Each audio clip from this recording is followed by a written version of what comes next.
right. Welcome again. Excellent. Good to see everyone. Good to be here. Welcome to our family meeting, and we're going to get started tonight. And so we're going to bring you some information.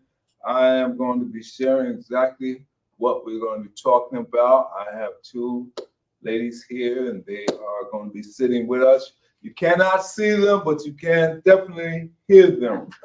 All right. And so today, my name is Craig. I am a recovery coach, a certified peer recovery coach here at Capital Recovery Center. And I'm just asking ladies to see if they want to introduce themselves. My name is Michelle. Michelle. Welcome, Michelle. Hello, my name is Sherry. Welcome, Sherry. So we have Michelle and Sherry. They are here with us tonight, and we're going to dive right into the title of discussion. And that is how drugs and alcohol affects family and friends. This is our family support meeting. And so this article is brought to us by sunshinebehaviorhealth.com. You can go online and retrieve this article. And so without further ado, let's get right into it. First discussion, how drugs affects your relationship with family and friends. This article starts off by saying neglect, abuse, financial problems, mental health, trauma, disease, risk, and developmental problems are how drug and alcohol abuse affect family and friends. Different treatment options can help people with addiction and their loved ones understand and treat substance use disorder and addiction. All right. Goes on to say drugs and alcohol abuse is unfortunately far too common today. And that is so true. If you look around on the news, we have our neighbors in Pennsylvania, Kensington section of Philadelphia. That's Yes. what it is. Yes. And so, but you don't even have to go that far. You can stay in the community in which we reside, and you can see the devastation of drugs. You're likely to have heard abundant news coverage about the impact of addiction on those who use drugs, as well as on communities as a whole. However, the direct impact on substance use disorder on families can at times be overlooked. Wow. And that is so true. They show so much light on the people with the addiction, but the family can really be overlooked. So the article says, sadly, the drug abuse effects on family can be overwhelming and even distressing. Addiction doesn't just impact the person using drugs or alcohol. Every member of the family, from spouses to parents to children and siblings, are impacted in some way, excuse me. If you are in this situation now and have just started the journey as a family or friend of someone with an addiction, you might be wondering what is the most likely effect on a household when a family member is a substance use disorder. An extra R. Huh? An extra Extra R. Yes. And so if you know someone that's been affected, not only the person, but the family member, hopefully this article can shed some light on how we can be an asset than a liability. Maybe we can help people, family members, not only the individual get some help, but also the family member. So we read there, the spouses are affected, parents, children, and siblings are impacted by drug abuse. All right? And so you ladies may want, if y'all have anything, just jump right on in. Don't hesitate. All right. So the next one we want to talk about is how does drug addiction affect the family? Anyone like to read a little bit? Sure, I'll read. Sure. How does drug addiction affect the family? The effects of drug addiction on family members can be significant and profound.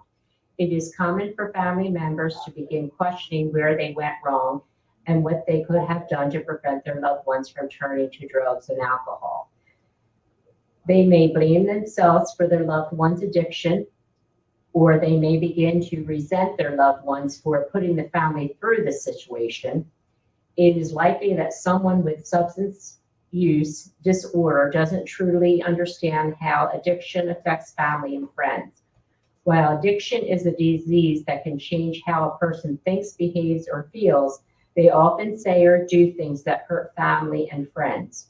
In some cases, individuals with addiction lie to their family and friends, attempting to hide their substance abuse. They may steal money or drugs to feed their habit. In some cases, they may even neglect their obligations to their family, including caring for their children and contributing financially. That is true, so true. Okay. With my experience, for a long time, I did blame myself. What did I do wrong as a mother? Why didn't I see the signs? Then I thought, okay, well, how could you do this to your child? You have a child. You're not thinking of that child and that child growing up. Yeah. Even though, my son, he worked, he never brought home a paycheck. Okay, because he would be dropped off. And he never went in there, and the employer never said anything, even when I picked him up. So there was a lot of hiding, there was a lot of stealing, there was a lot of, not just within my family, with his aunts and so forth. Yeah. It affected every single one. Yeah. And they don't think about it because they're not that person when they're on the drug.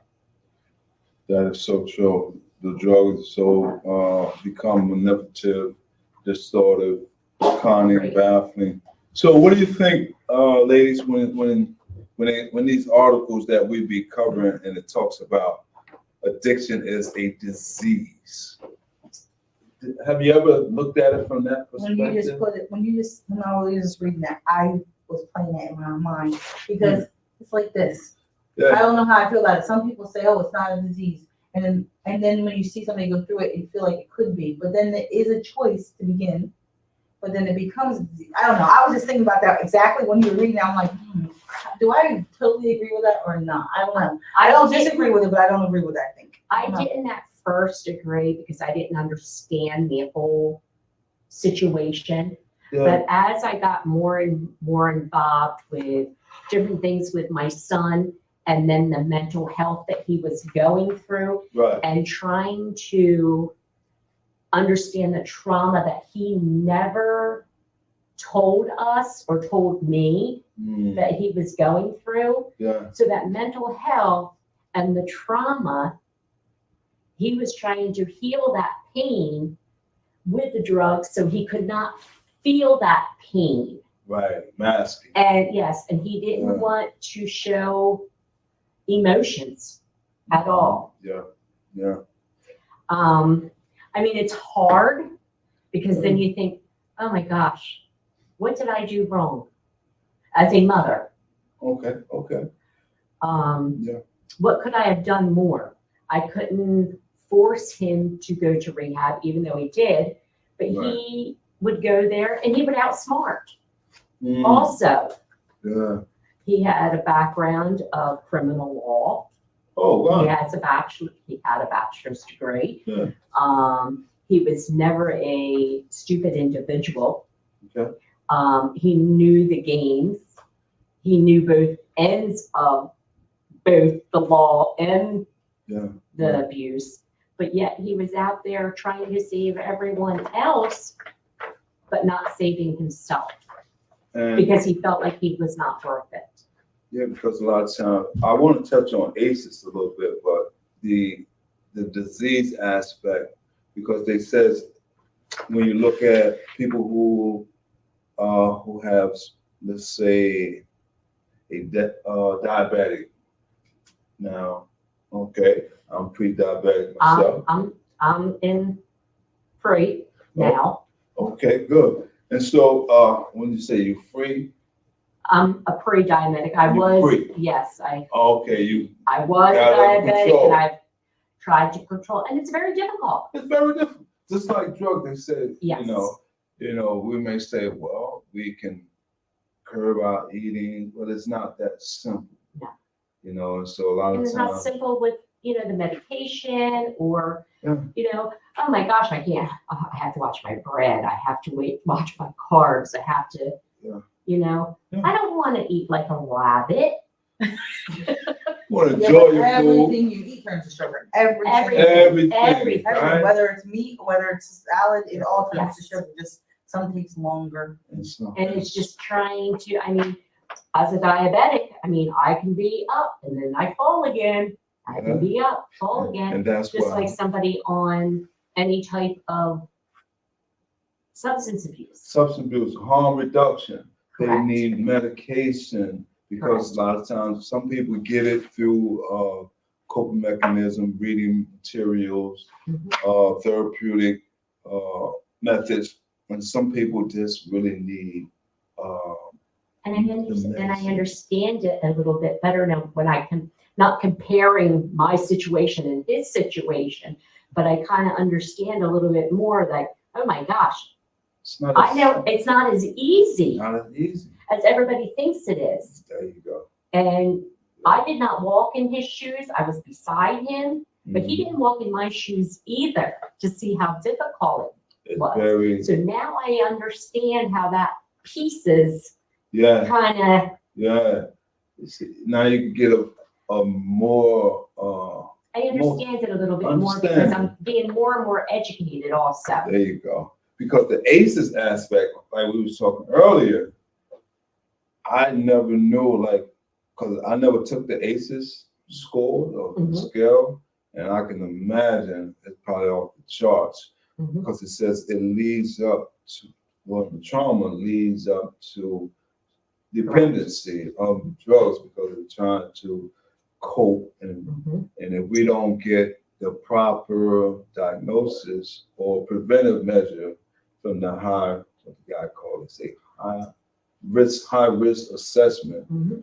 then we can be going. And that's why I put it together, because when she was saying it, that's why they said it's not really peer recovery, that we should get that training. But I think it's definitely connected to it. That's what I told them. I said, because a lot of it is trauma when you're young that you carry throughout, and you start masking it or start trying to self-medicate or whatever, trying to get through it. And that's why I told her, I said, I think that would be a really good course, but they didn't want the peer recovery And to even do if it. you're going to see a doctor, the doctor is actually giving you a medication that may not work for you.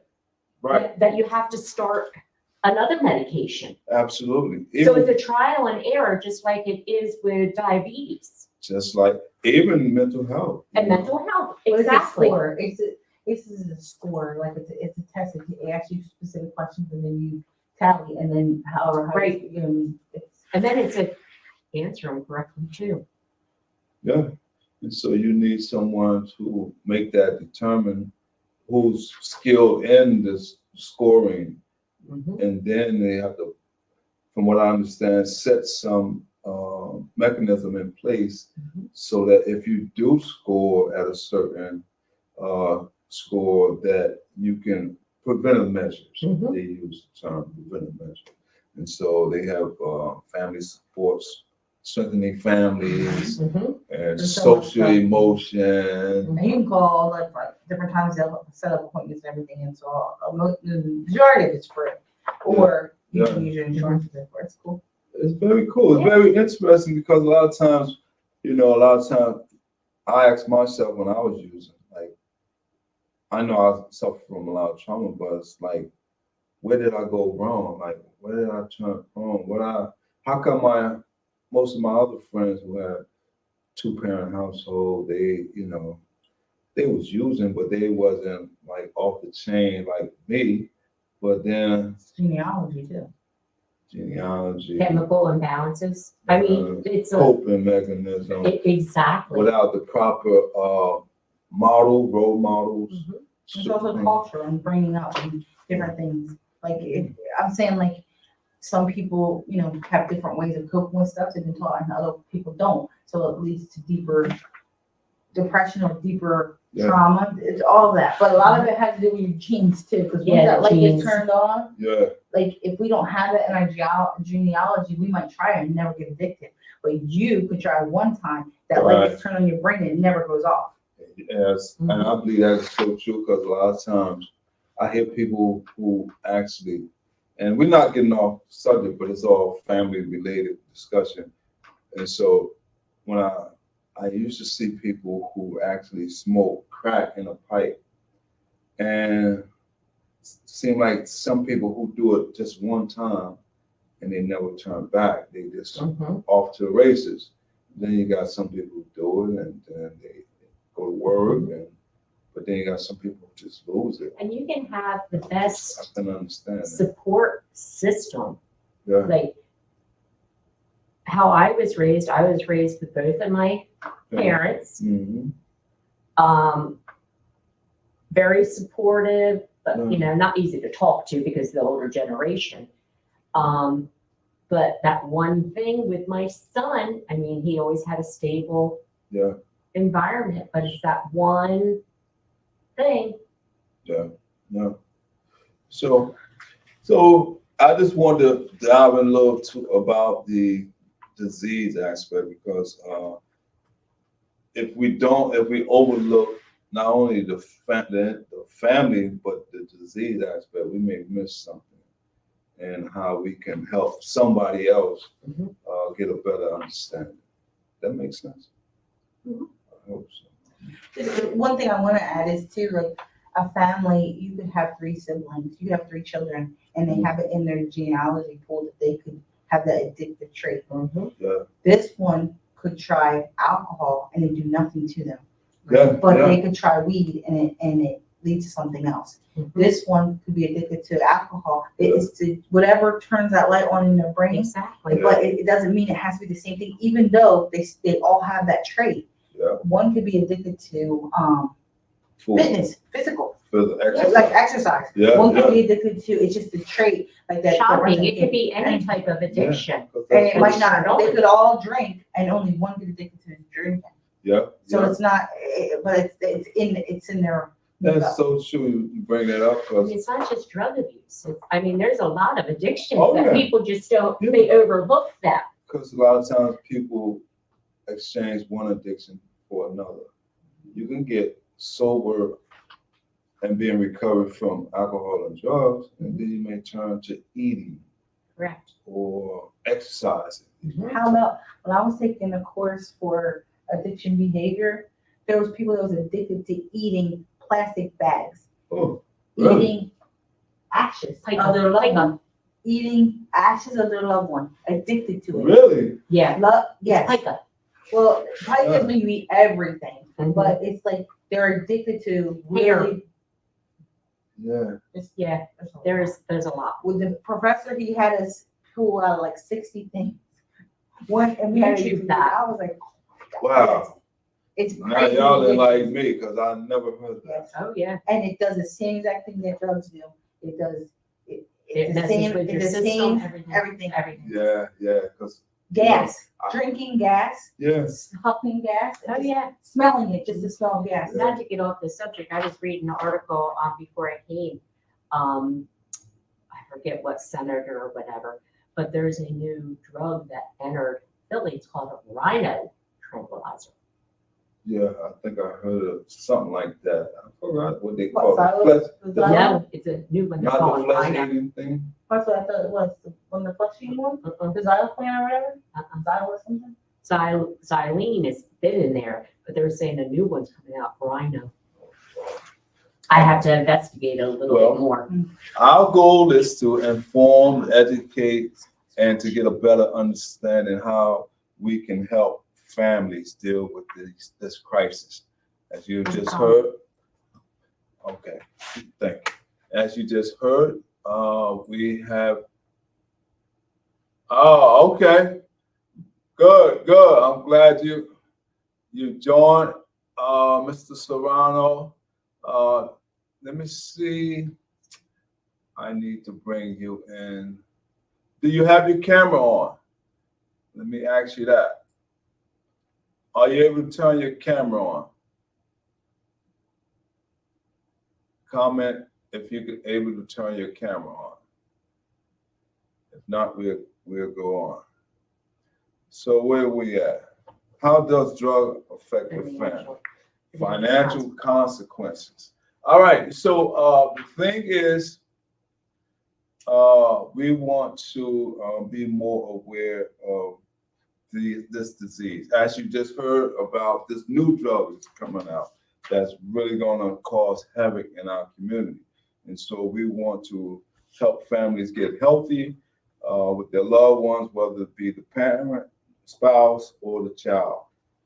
Now, at the next topic we want a discussion we want to talk about, and that is financial consequences. Would like to read? Okay. Financial consequences. Addiction is expensive, both to maintain and to treat. When a person's drug or alcohol use becomes compulsive and more frequent, the addict must quickly drain the addict might quickly drain a family's bank account to pay for his or her next fix. Sometimes people with substance use disorders steal or hoard money to pay for drugs or alcohol, ignoring family responsibilities such as paying bills or buying groceries.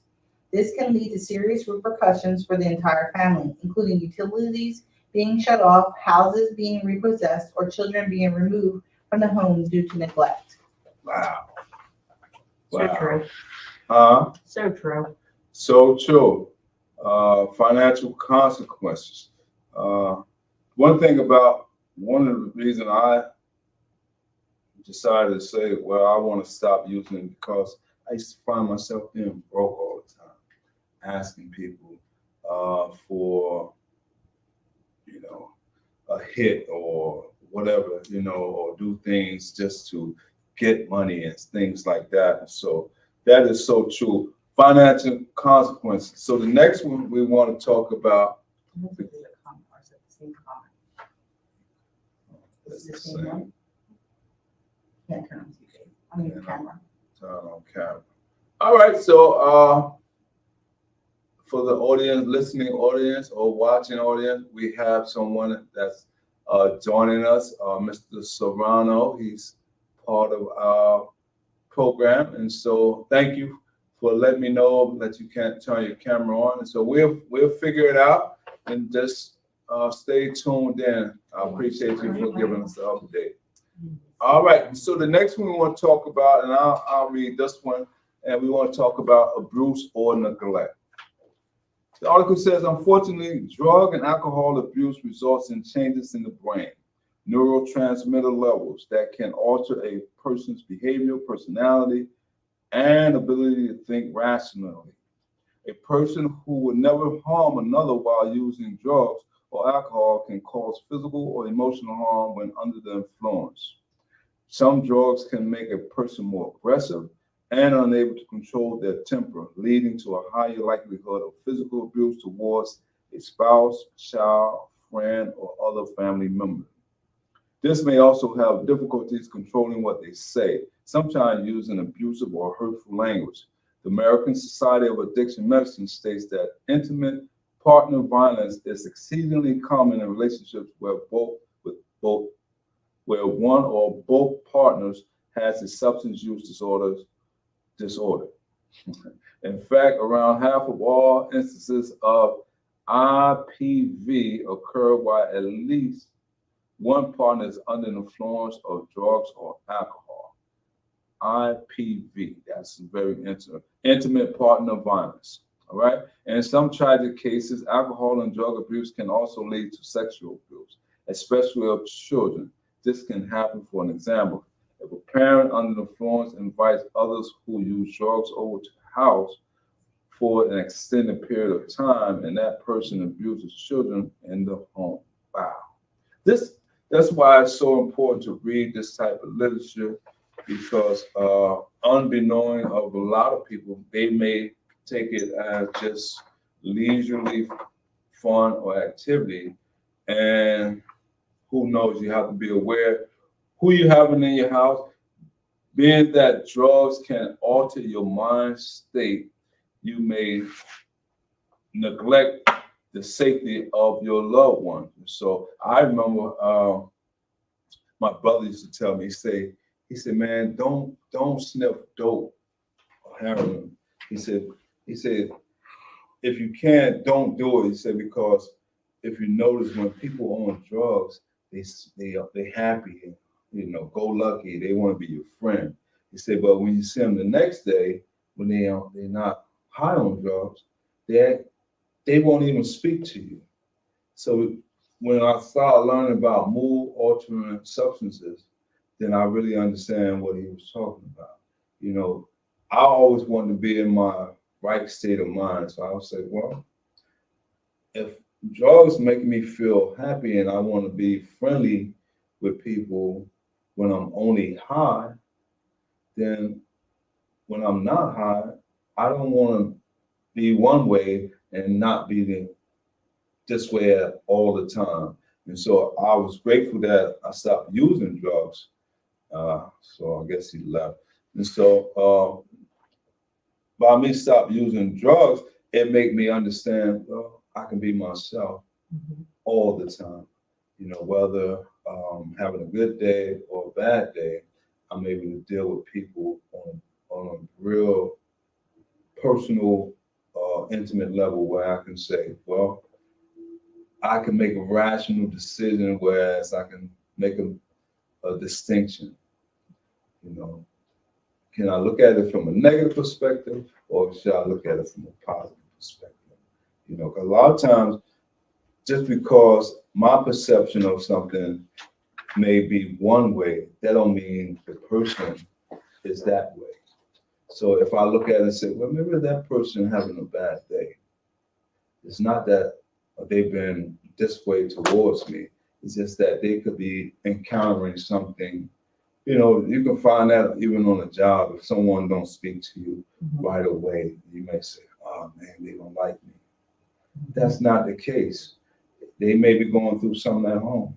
And they're in their own head in that moment. At that moment. So, you know, but if I was under the influence, I could just drug it to take me to far left and somewhere that don't need to go. And so Yeah, my son always felt like he didn't fit in, but he fit in when he was doing, you know, he was more outgoing. So I happy go understand. lucky. Yeah. And because a lot of times I know when you around people and if you don't have if you feel uncomfortable, a lot of times we may lean upon drugs as to be the crutch of how to deal with a given situation, as opposed to, we talked about if you're in an environment that you feel uncomfortable, find an exit plan.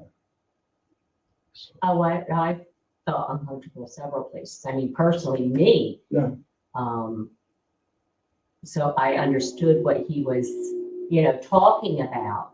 yeah. But sometimes, you know, I say, oh, I'll go out, and then I'm like, nah, I think I'm going to stay inside. Absolutely. You know, people, places, and things. Right, because I am not comfortable within myself. Absolutely, you know, and so that's why You've seen that. that's why I always say if you're going somewhere, especially we read articles and it talks about doing holidays, birthday parties, and you know that there's going to be certain activities involved. Take someone with you. Have a phone number that you can reach out to somebody, accountability partner, the exit plan that I was just talking about, and tell on it. So if you feel yourself having these thoughts, tell on it. So it's just like, you know, Sunday I have to take my granddaughter to a birthday party. I already know I'm going to be uncomfortable because all the other parents are younger than me. And here I am, and I don't really, I mean, she's active in different things, you know, but I don't know the parents personally like the other ones do. Right. So here, you know, I'm the oldest one there with the youngest child. And it is awkward. Yeah, And this is going to be like the third year. It's still going to be awkward for me. still awkward, you know. Yeah, it is. I don't feel awkward about it. Well, I mean, after a while, I'll start talking and warming up and, you know, Is it in stuff that, like just in a situation or it's all the time? Is it in a situation with just your granddaughter and being the grandmom raising? Or is it that you're like that all the time? Yeah, I'm You're like- that all the I'm time. like that all the time. I force myself, oh, like, So it's not just a no, situation? it's no, not a it's situation, it's a social social, yes. environment. Mhm. Okay, yeah, because there is what they call situational relapse. People have situational relapse. And I learned that from a counselor. And I was talking to her about a participant, and she said, I believe that person is having social, situational relapse. I never heard that term. I Mhm. always thought What is it? a situation, say, if a person is in a relationship and they got to get into an argument, You don't have a flashback, you don't take them back to a. they would use a drug or Mhm. alcohol to relieve them from that stressful situation. So my escape, when I start to feel really uncomfortable, and this is my addiction, I go out and I vape. Out by the street, so the kids are not around me, and the father always says, "You don't have to go all the way out there." I said, "No," I said, "It's called respect. You know, nobody else. I mean, there's other people smoking there, but I won't around the kids. Yeah, But it's my escape to go and yeah, breathe a couple of times, absolutely. you know, and then to come back." But they say that even in relationships, if you're having a heated discussion, Walk away, they go rethink, for a jog and come back. and come back. Absolutely. It works. Mhm. It works. Mhm. Instead of lashing out or doing stuff. That's what I used to do with my son. He'd say, "Okay, I've had enough. Give me some time," Okay. and I would. So, ladies and gentlemen, that's Mr. Serrano. That's it for this week. We normally do a 30 minutes, and so if you want to go online and have a further further engagement with this article, you can go on sunshinebehaviorhealth.com and retrieve this information. Due to us having such a good discussion, we normally don't finish these articles, but that's okay. Sorry. That's okay. That's why we give you the link so that you can do it on your own. I hope you enjoyed the discussion. And as always, if you know someone who need help, always reach out to a professional advisor for help. Until the next time, take care. All right, Mr. Serrano, I'll talk with you soon. Bye. Have a good night. See you. And this.